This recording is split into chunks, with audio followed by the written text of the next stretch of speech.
पाहूयात पुढची बातमी। ठाकरे बंधू कधी एकत्र येणार याची अजून चर्चाच आहे आणि असं असताना ठाकरेंच्या शिवसेनेचे खासदार संजय राऊत यांनी आज एक मोठी घोषणा करून टाकली आहे। केवळ मुंबईच नाही तर ठाणे, कल्याण, डोंबिवली, नाशिक या सगळ्या महानगरपालिकांमध्ये सुद्धा ठाकरेंची शिवसेना आणि मनसे एकत्र लढणार आहे असं राऊतांनी म्हटलंय। महाराष्ट्र आणि मराठी माणसाच्या एकजुटीसाठी ठाकरे बंधूंनी तलवार उपसल्याचं सुद्धा राऊत म्हणाले।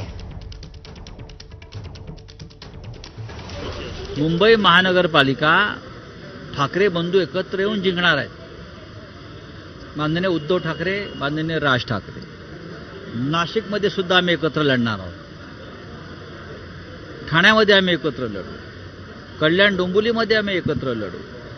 अशा अनेक महानगरपालिका आहेत मुंबईसह, जिथे आमची एकमेकांशी चर्चा सुरू आहे आणि माननीय उद्धव ठाकरे आणि माननीय राज ठाकरे यांची ताकद ही मराठी माणसाच्या एकजुटीची ताकद आहे आणि ती राहणार। आता कोणतीही शक्ती आली, अघोरी शक्ती आली तरी ही वज्रमूठ मराठी माणसाची तोडू शकत नाही।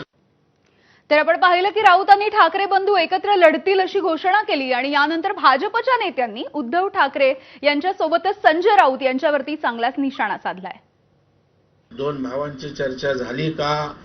पक्ष एकत्र येण्याचं ठरलंय का संजय राऊत हवेत गोळीबार करतायत? 20 वर्ष त्यांना राज ठाकरे साहेब आणि मनसे आठवली नाही, आता त्यांना ते आठवायला लागलंय। एवढी हतबलता संजय राऊत किंवा उबाटाची कधीच महाराष्ट्रानं पाहिलेली नाही। निवडणुका आली की फक्त मराठीचा नारा लावायचा, मला हे कळत नाहीये। आणि मराठी मतं काय आमची नाहीत का?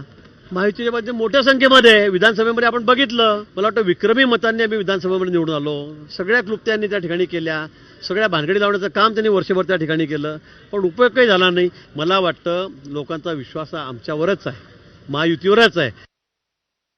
स्वातंत्र्य दिनाच्या दिवशी कल्याण डोंबिवली महानगरपालिकेनं मांसाहार बंदीची घोषणा केली होती आणि या विरोधामध्ये बराच